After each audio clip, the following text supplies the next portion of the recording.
महायुतीच्या जागा वाटपाबाबत महत्त्वाची माहिती। शिंदे आणि अजित पवार दोन्ही पक्षांना केवळ एक आकडी जागा मिळण्याची शक्यता। अमित शहांबरोबरच्या बैठकीत चर्चा झाल्याची माहिती। 9 तारखेला पुन्हा महाविकास आघाडीची प्रकाश आंबेडकरांसोबत बैठक होणार। जागांबाबत अंतिम निर्णय होणार। आज झालेल्या बैठकीत 17 जागांबाबत चर्चा झाल्याची माहिती। 8 मार्चला महायुतीच्या नेत्यांची दिल्लीत तर 9 मार्चला महाविकास आघाडीची पुन्हा बैठक। येत्या 2 दिवसात महायुती आणि महाविकास आघाडी दोघांचं देखील जागा वाटप जाहीर होणार। मित्रपक्षांनी प्रस्ताव दिलेत, कोण कुठे जिंकेल त्यावर चर्चा करतो आहोत। सर्वांच्या समाधानानं लोकसभा जागा वाटप होईल, मंत्री सुधीर मुनगंटीवारांची माहिती। आजच्या बैठकीत सर्व जागांबाबत सकारात्मक चर्चा झाली। महाविकास आघाडीमध्ये कोणतेही मतभेद नाहीत। जागा वाटपाबाबत एकत्र बसून घोषणा करू, महाविकास आघाडीनंतर खासदार संजय राऊतांची माहिती। आजची बैठक सकारात्मक झाली। 2 दिवसात निर्णय होईल। महाविकास आघाडीच्या बैठकीनंतर बाळासाहेब थोरातांचं वक्तव्य। ठाणे लोकसभा मतदारसंघावर भाजपचा दावा। अनेक वर्ष हा मतदारसंघ भाजपकडे होता। अनेकांनी इथे नेतृत्व केलंय, त्यामुळे हा मतदारसंघ आम्हाला मिळावा अशी कार्यकर्ते आणि नागरिकांची इच्छा। विनय सहस्त्रबुद्धेंचं वक्तव्य।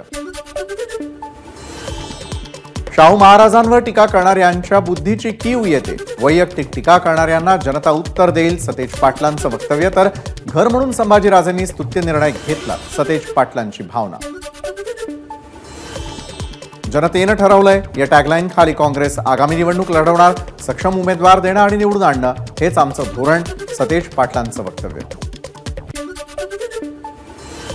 शिंदे गटाला जेवढ्या जागा मिळतील तेवढ्या जागा अजित पवार गटालाही मिळाव्यात, मंत्री छगन भुजबळांची भूमिका। यासाठी वरिष्ठांकडून प्रयत्न सुरू, भुजबळांची माहिती। मोदी हे उमेदवार असून त्यांच्यासाठी देशभरात शासकीय पैशानं जाहिरात केली जाते। याबाबत निवडणूक आयोगाकडे तक्रार करणार, माजी मुख्यमंत्री पृथ्वीराज चव्हाणांचं वक्तव्य। विधानसभा निवडणूक आमच्यासाठी प्रथम, अमरावती किंवा अकोल्यातून निवडणूक लढू, बच्चू कडूंचं वक्तव्य। तर महाराष्ट्रात सगळ्याच जागा भाजप लढू शकतो, उमेदवार शिंदे आणि अजितदादांचे तर चिन्ह कमळ असेल, असंही विधान। मावळ लोकसभेचा उमेदवार कमळ चिन्हावरच लढला पाहिजे, भाजपच्या विधान परिषद आमदार उमा खापरेंचं वक्तव्य। त्यामुळे श्रीरंग बारण्यांच्या भाजप प्रवेशाबाबत चर्चांना उधाण। खासदार श्रीनिवास पाटलांनी घेतली शरद पवारांची भेट। साताऱ्यामध्ये झालेल्या महाविकास आघाडीच्या बैठकीनंतर भेट झाल्याची माहिती। बामसेफचे राष्ट्रीय अध्यक्ष वामन मेश्राम यांचा वंचित बहुजन आघाडीला पाठिंबा। वामन मेश्राम यांनी महाविकास आघाडीच्या नेत्यांची भेट घेत राज्यात महाविकास आघाडीला दर्शवला पाठिंबा।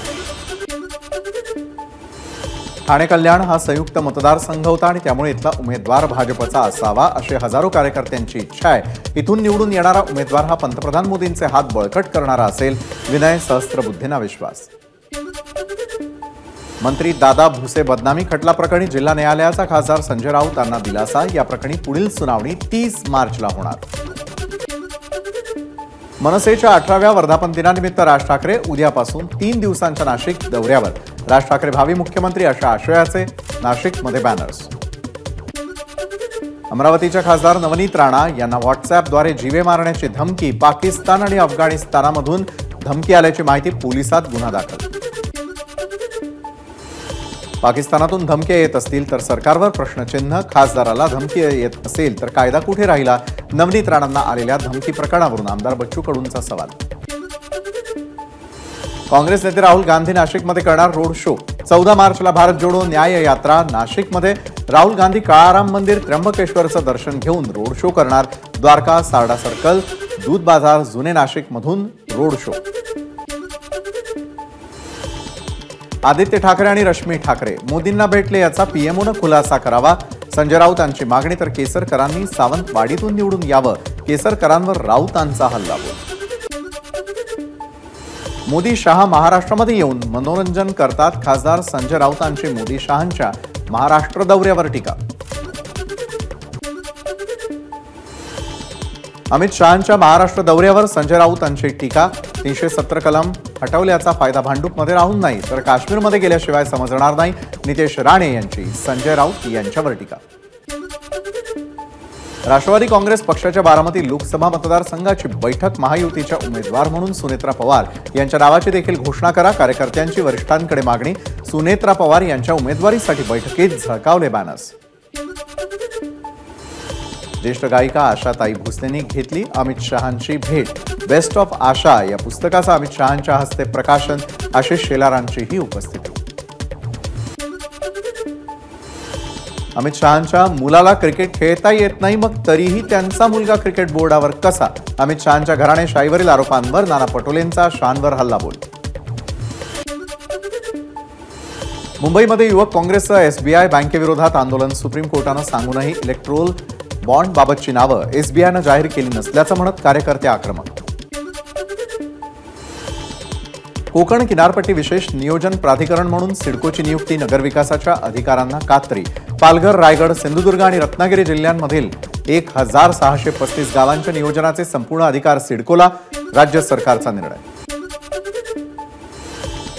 परदेशातील रस्त्यांवर धावणाऱ्या पॉड टॅक्सी आता वांद्रे कुर्ला संकुलातील रस्त्यांवर धावताना दिसणार.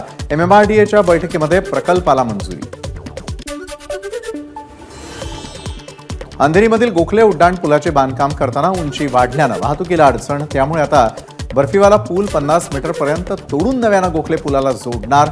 पालिका अधिकाऱ्याची माहिती. तोडकामासाठी 100 कोटींचा खर्च अपेक्षित. मुंबई पालिकेनं नैसर्गिक आणि मानवनिर्मित आपत्तींवर मात करत अवघ्या 14 महिन्यात गोखले पुलाची उभारणी केली. रेल्वे प्रशासनासोबत समन्वय साधून ही कामगिरी करण्यात आली. मंत्री मंगलप्रभात लोढांकडून गौरवोद्गार. कोस्टल रोड आणि वांद्रे वरळी सी लिंक एकमेकांना जोडण्यासाठी 2500 टन वजनाचा देशातील सर्वाधिक वजनाचा गर्डर बसवण्यात येणार. गर्डरमुळे 120 मीटरचं अंतर जोडलं जाणार. बेस्टच्या ताफ्यामध्ये आणखी 250 इलेक्ट्रिक बस दाखल होणार. नव्या कंत्राटदाराशी प्रशासनाचा करार. महानगर गॅस लिमिटेडकडून सीएनजीच्या दरामध्ये 2.5 रुपयांची कपात. 73 रुपये किलोनं मिळणार सीएनजी. खर्चामध्ये घट झाल्यानं कंपनीनं किमती कमी करण्याचा घेतला निर्णय. पिंपरी महापालिका ते निगडीपर्यंतच्या मेट्रो मार्गाचं पंतप्रधान नरेंद्र मोदींनी केलं भूमिपूजन. या कामासाठी 910 कोटी 18 लाख रुपयांचा खर्च. मराठा आरक्षणाविरोधातील याचिकेवर 8 मार्चला मुंबई हायकोर्टात सुनावणी. सदावर्तेंच्या पत्नी जयश्री पाटील यांनी दाखल केलेल्या याचिकेवर सुनावणी, तर विनोद पाटील यांच्याकडून कॅवेट दाखल. मुंबई ठाणे भिवंडीतील 15% पाणी कपात आजपासून मागे. पिसे जल उदंचन केंद्रामधील 3 ट्रान्सफॉर्मर आणि 20 पंप पुन्हा एकदा पूर्ण क्षमतेनं कार्यरत. पुण्यामधील रुबी हॉल क्लिनिक ते रामवाडी मेट्रो मार्गाचं लोकार्पण. पंतप्रधान नरेंद्र मोदींनी मेट्रोला दाखवला हिरवा झेंडा. मुंबई नवी मुंबई नंतर आता अटल सेतू जवळ 124 गावांची मिळून तिसरी मुंबई उभारण्याची सरकारची योजना. सिडकोऐवजी मुख्यमंत्री अध्यक्ष असलेल्या एमएमआरडीएला शहराच्या उभारणीचं काम.